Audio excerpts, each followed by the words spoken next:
Assalamualaikum warahmatullahi wabarakatuh.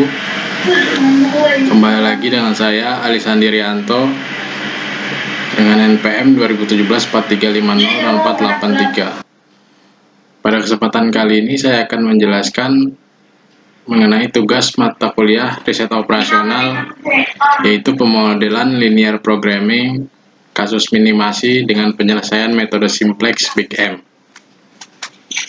Ya, kita mulai saja. Ketentuan dalam metode Big M. Yang satu, fungsi kendala tidak hanya dibentuk oleh pertidaksamaan kurang sama dengan, tetapi juga oleh pertidaksamaan lebih besar sama dengan, dan atau persamaan sama dengan. Kedua, jika tanda pada kendala lebih besar sama dengan, maka ketika merubah model menjadi bentuk baku harus dikurangkan dengan variabel surplus. Yang ketiga, variabel surplus tidak bisa menjadi variabel basis awal sehingga dibutuhkan variabel buatan atau variabel artifisial. Yang keempat, yang dapat menjadi variabel basis awal adalah variabel slack dan variabel artifisial. Kelima, jika suatu model pada fungsi kendalanya menggunakan lebih besar sama dengan semua, maka dapat diselesaikan dengan metode Big M, metode dua fase, dan metode dual simplex. Yang keenam, jika suatu model pada kendalanya ada yang menggunakan tanda sama dengan, maka dapat diselesaikan dengan metode Big M dan dua fase. Yang ketujuh, variabel buatan diberikan pada fungsi kendala yang tidak memiliki variabel slack. 8. Jika fungsi tujuan adalah maksimasi, maka koefisien variabel buatan pada fungsi tujuan adalah minus M. 9. Jika fungsi tujuan adalah minimasi, maka koefisien variabel buatan pada fungsi tujuan adalah M. Ini adalah soal pada pertemuan kali ini, yaitu min Z sama dengan 0,4x1 ditambah 0,5x2 dengan fungsi kendala 0,3x1 ditambah 0,1x2 kurang sama dengan 2,7. Yang kedua, 0,5x1 ditambah 0,5x2 sama dengan 6. Yang ketiga, 0,6x1 ditambah 0,4x2 lebih besar sama dengan 6, di mana x1 dan x2 yaitu lebih besar sama dengan 0. Selanjutnya, dari soal tadi kita rubah ke dalam bentuk standar atau baku. Jadi, Z dikurang 0,4x1 dikurang 0,5x2 sama dengan 0. Fungsi kendalanya yaitu yang pertama 0,3x1 ditambah 0,1x2. Ini kita karena di sini simbolnya kurang sama dengan, maka kita tambahkan ini variabel slack ya. Jadi ditambah S1 sama dengan 2,7. Yang kedua, di sini soalnya di fungsi kendalanya simbolnya adalah sama dengan, maka di sini kita langsung tambahkan saja variabel artifisial, yaitu 0,5x1 ditambah 0,5x2 ditambah A2 sama dengan 6. Yang ketiga, ini adalah simbolnya adalah lebih besar sama dengan 6 ya. Karena ini simbol lebih besar sama dengan 6, di sini kita tambahkan variabel surplus ini, itu min S3. Karena min S3 ini tidak bisa menjadi basis awal, maka kita tambahkan lagi variabel artifisial, yaitu A3. Jadi fungsi kendalanya itu 0,6x1 ditambah 0,4x2 dikurang S3 ditambah A3 sama dengan 6. Dari bentuk standar ini kita substitusikan ke dalam Z-nya ya. Pertama, Tadi ini A2. A2 kita ambil dari fungsi kendala yang kedua di sini. Kita ubah ke kanan semua. Jadinya A2 sama dengan 6 dikurang 0,5x1 dikurang 0,5x2. A2 ini kita tambahkan variabel M. Jadi MA2 sama dengan 6M dikurang 0,5MX1 dikurang 0,5MX2. Selanjutnya kita rubah yang A3-nya. Jadi A3 sama dengan 6 dikurang 0,6X1 dikurang 0,4X2 ditambah S3. Kita masukkan M-nya. MA3 sama dengan 6M dikurang 0,6MX1 dikurang 0,4MX2 ditambah MS3. Selanjutnya Z-nya, Z sama dengan 0,4X1 ditambah 0,5X2 ditambah MA2 ditambah MA3. Nah, fungsi kendala tadi ini setelah kita rubah ke MA2 dan MA3, ini kita masukkan ke Z-nya ya.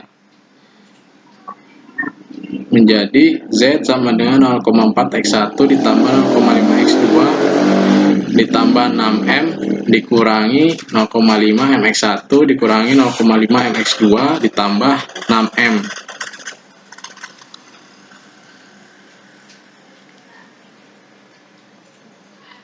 Tambah 6M dikurangi 0,6MX1 dikurangi 0,4MX2.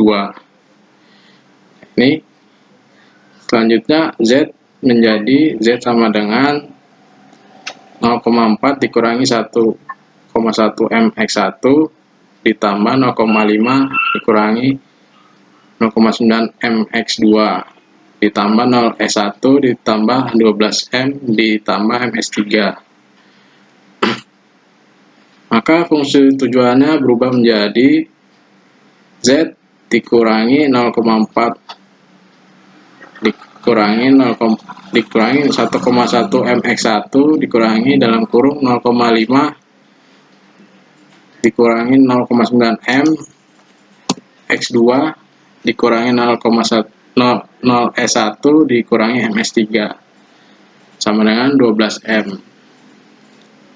Dengan fungsi kendalanya 0,3X1 ditambah 0,1X2 ditambah S1 sama dengan 2,7, 0,5X1 ditambah 0,5X2 ditambah A2 sama dengan 6, 0,6X1 ditambah 0,4X2 dikurang S3 ditambah A3 sama dengan 6.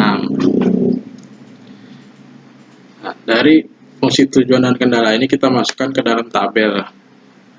Ini adalah tabelnya. Ini adalah iterasi 0 ya. Kemudian di tabel ini kita cari tabel optimumnya. Caranya sama seperti pertemuan sebelumnya, yaitu linear programming kasus maksimasi dengan metode simplex. Kita cari dulu kolom kuncinya dengan cara menghitung rasionya, yaitu dengan cara mencari yang paling besar. Di sini adalah yang paling besar adalah 1,1M ya, karena M ini adalah variabel paling besar nilainya. Jadi di baris Z ini yang paling besar itu adalah 1,1M dikurangi 0,4. Ini adalah kolom kuncinya. Itu berarti RHS ini 2,7 dibagi 0,3 sama dengan 9, 6 dibagi 0,5 sama dengan 12, 6 dibagi 0,6 sama dengan 10. Dari ketiga ini yang paling kecil adalah 9. Berarti baris kuncinya adalah di B1 karena paling kecil.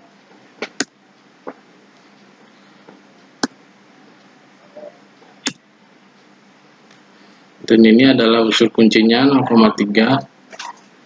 Ya, selanjutnya kita hitung operasi baris dasarnya.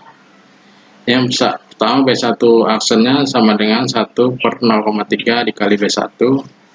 B0 aksen sama dengan B0 dikurangi dalam kurung 1,1 M dikurangi 0,4 dikali B1 aksen. B2 aksen sama dengan B2 dikurangi 0,5 dikali B1 aksen. Ketiga, yang B3 aksennya sama dengan B3 dikurangi 0,6 kali B1 aksen. Ini kita hitung dulu yang B1 aksennya. Ini Z-nya 0, ini X1, nah ini X2, ini S1-nya yaitu B1 10/3, ini A2-nya, ini S3, ini A3, dan ini adalah RHS-nya. Kemudian kita lanjut saja. Jadi yang pertama ini adalah Z-nya, perhitungannya, dan ini X1, ini X2, ini S1, ini A2, ini S3, ini A3, dan ini adalah RHS-nya. Di sini B0 aksennya jadi 1, 0, 16/30 M dikurang 11/30. S1-nya min 11/3 M dikurang 4/3. A2-nya 0, S3-nya minus M, A3-nya 0, RHS-nya 2,1 M dikurangi 3,6. Selanjutnya kita cari B2 aksennya. Ini perhitungannya untuk Z, ini untuk X1 hasilnya 0, ini untuk X2 hasilnya 1/3, untuk S1-nya sama dengan minus 5/3, untuk A2-nya 1, S3-nya 0, A3-nya 0, dan ini RHS-nya adalah 1,5 hasilnya. Selanjutnya kita cari B3 aksennya. Ini Z-nya 0, B3 aksen, ini X1-nya 0, ini X2-nya 0,2 hasilnya. Nah ini hasilnya S1-nya minus 2, A2-nya 0, S3-nya minus 1, A3-nya 1, RHS-nya 0,6. Selanjutnya hasilnya dari perhitungan operasi baris dasar tadi, kita masukkan nilai-nilainya, nilai yang barunya, B0 aksen, B1 aksen, B2 aksen, B3 aksen. Ini adalah nilainya. Nah, dari nilai ini kita tentukan apakah sudah optimum atau belum. Nah, di sini belum optimum karena X2-nya ini belum 0 ya. Jadi kita hitung lagi operasi baris dasarnya. Kita tentukan dulu kolom kuncinya. Kolom kuncinya kita cari di sini tanda M-nya yang positif yang paling besar. Kalau maksimum kita cari minus yang paling besar di Z-nya. Kalau ini masih, kita cari yang positifnya paling besar. Di sini dari baris 0 yang paling besar adalah 16/30 M dikurang 11/30. Ini berarti adalah X2 adalah kolom kunci. Kemudian kita cari baris kuncinya. Seperti tadi kita hitung rasionya, yaitu RHS dibagi X2, yaitu kolom kunci dibagi X2 ini kolom kunci. Jadi 9 dibagi per 1/3 sama dengan 27. Ini 1,5 dibagi 1/3 sama dengan 4,5. 0,6 dibagi 0,2 sama dengan 3. Berarti yang paling kecil adalah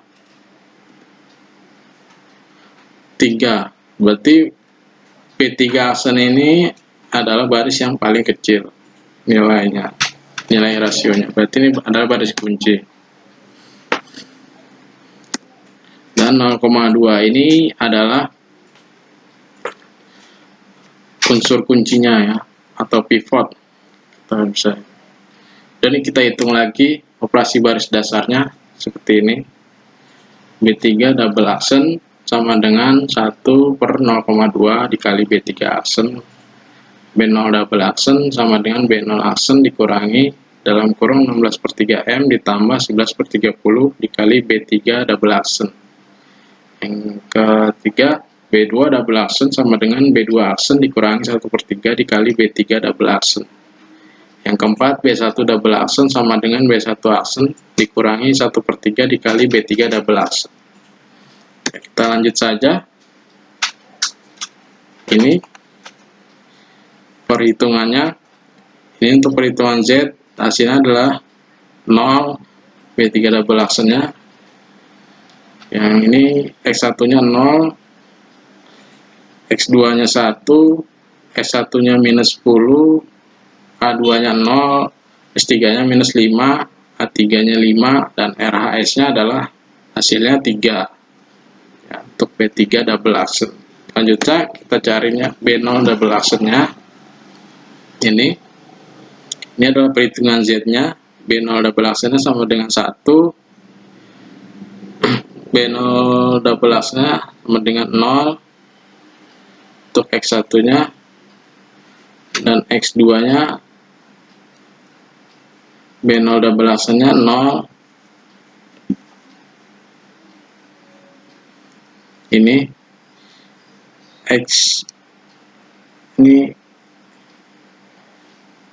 X2-nya, ini S1-nya hasilnya 5 per 3M dikurangi 7 per 3. Yang ini A2, hasil untuk A2 sama dengan 0. Ini S3-nya hasilnya 5 per 3M dikurangi 11 per 6. Ini A3-nya minus per 8M dikurangi 11 per 6. Dan RHS-nya 0,5M dikurangi 4,7. Kita selanjutnya cari B2 double aksennya. Ini perhitungannya.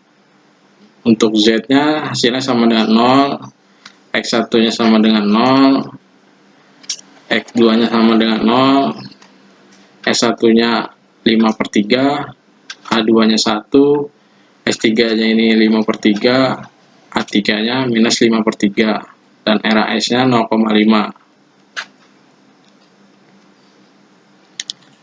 Selanjutnya kita cari B1 double aksennya. Ini perhitungannya. Ini Z, hasilnya 0, X1-nya 1, X2-nya sama dengan 0, S1-nya 20 per 3, A2-nya sama dengan 0, S3-nya 5 per 3, A3-nya minus 5 per 3, dan RHS-nya adalah 8. Ini hasil dari perhitungan operasi baris dasar yang kedua tadi. Di sini kita cek kembali apakah masih ada di baris Z-nya yang M-nya masih minus. Jadi kita lihat A3 ini masih minus. Ya. Berarti tabel ini belum optimum. Berarti kita hitung lagi operasi baris dasar selanjutnya. Sama seperti tadi, kita cari dulu kolom kuncinya. Nah, kolom kuncinya itu yang paling besar angka positifnya 5 per 3M ya, dikurangi 11 per 6. Ini paling besar angkanya. Jadi S3 ini adalah kolom kunci. Kemudian kita hitung baris kuncinya. Sama seperti tadi, hitung rasionya sama dengan RHS dibagi kolom kunci. Berarti 8 dibagi 5 per 3 sama dengan 24 per 5. Ini 0,5 dibagi 5 per 3 sama dengan 1,5 di per 5. Ini 3 dibagi minus 5 sama dengan minus 0,6. Berarti Baris kuncinya adalah ini 1/5 dibagi 1,5/5. Ini adalah baris kuncinya paling kecil. Kemudian kita hitung lagi, ini adalah unsur kuncinya atau pivotnya. Selanjutnya kita hitung operasi baris dasarnya lagi. Itu karena tadi B2 double accent, ini kita B2 triple accent sama dengan 3/5 dikali B2 double accent. Ini B0 triple accent sama dengan B0 double accent dikurang dalam kurung 5/3M dikurang 11/6 dikali B2 triple accent. Ini B1 triple accentnya sama dengan B1 double accent dikurang 5/3 dikali B2 triple accent. Ini B3 triple accent sama dengan B3 double accent dikurangi minus 5 dikali B2 triple accent. Ini adalah perhitungan untuk B2 triple accentnya. Z-nya adalah 0, X1-nya 0, X2-nya 0, kemudian S1-nya 1, A2-nya 0,6, hasilnya S3-nya 1, A3-nya minus 1, RHS-nya 0,3. Selanjutnya kita cari B0 triple accent-nya. Ini perhitungannya, Z-nya 1, X1-nya 0, X2-nya 0, S1-nya 0,5, A2-nya minus M dikurangi 1,1, S3-nya ini 0, A3-nya minus M, kemudian RHS-nya adalah minus 5,25. Selanjutnya, kita cari B1 triple accent-nya. Ini perhitungannya, ini Z hasilnya sama dengan 0, X1 hasilnya sama dengan 1, X2 hasilnya sama dengan 0, S1 hasilnya sama dengan 5, A2 hasilnya sama dengan minus 1, S3 hasilnya sama dengan 0, A3-nya hasilnya sama dengan 0, RHS-nya hasilnya sama dengan 7,5. Selanjutnya kita cari B3 triple accent-nya. Ini perhitungannya, yang pertama Z-nya sama dengan 0, B3 triple accent-nya sama dengan 0. Ini untuk X1-nya, ini X2-nya sama dengan 0, S1-nya sama dengan min 5, A2-nya sama dengan 3, ini X3-nya sama dengan 0, A3-nya sama dengan 0, dan RHS-nya ini 4,5. Dari hasil perhitungan operasi baris dasar tadi, kita dapatkan tabel berikut ini. Di sini, apakah nilainya sudah optimum? Di sini nilainya sudah optimum karena X1 dan X2-nya dan S3-nya ini nilainya sudah 0 ya. Jadi tabel ini sudah maksimum dan Z-nya adalah minus 5,25. Kita uji coba saja. X1 sama dengan 7,5 ini, dan X2 nya sama dengan 4,5. X1 dan X2 nya kita masukkan ke Z. Z sama dengan 0,41X ditambah 0,5X2. Z sama dengan 0,4 dalam kurung 7,5 ditambah 0,5 dalam kurung 4,5. Z sama dengan 3 ditambah 2,25. Z sama dengan 5,25. Sini hasilnya 5,25 karena ini min Z ya. Min Z sama dengan 5,2. Berarti kalau Z sama dengan minus 5,2, sama hasilnya seperti di tabel ini. Sekian penjelasan dari saya mengenai tugas linear programming kasus minimasi dengan metode simplex Big M. Kurang lebihnya mohon maaf. Wassalamualaikum warahmatullahi wabarakatuh.